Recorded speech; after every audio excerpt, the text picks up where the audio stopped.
Odisha land management act आसीबो निर्दिष्ट समयसीमा मध्य जमी समस्या दूर करा जिवो। जमी समस्या नहीं समस्त विभाग सहित आलोचना चली।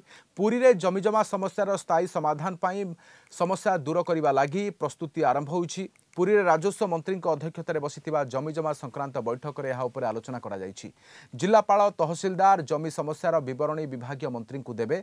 डिसेम्बर मध्य भाग में विभिन्न विभाग बैठक में सामिल हेबे बोली कहिसंती राजस्व मंत्री सुरेश पुजारी। पुरी जिला एवं सहर में जमी समस्या उपरे पुणी आसंता मासरे आलोचना करा जिवो। पुरी रे जबरदखल थिबा जमी को 2 मास मध्य सरकार को खाता को आनिबा को तहसीलदार को निर्देश दिया जायछि। विभिन्न जगार पहाड़ जमीर समस्या देखा मिलुछि। 40% लोकों निकट में रहिबा को जमी नाही बोली राजस्व मंत्री कहिसंती।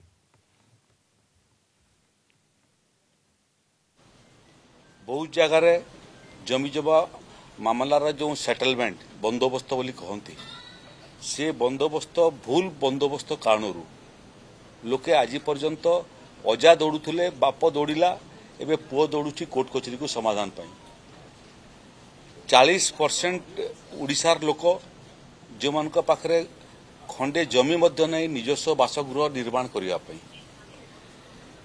जदि पट्टा देखिए जो माने लैंड होल्डर से मानकर कलम 2 रे जो प्रजार ना थाए से प्रजार ना आज मध्य अजार ना रे अच्छी अजार केवठू देहांत हो गलानी नुआ पीढ़ी ना रे पट्टा संशोधन है ना।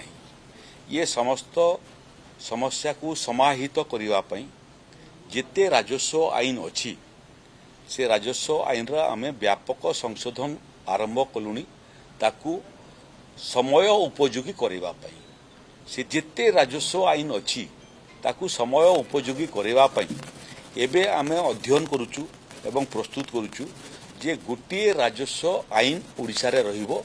एते गुड़िए आईन एवं से आईन को अध्ययन करने लोकों पाखरे भी समय नहीं।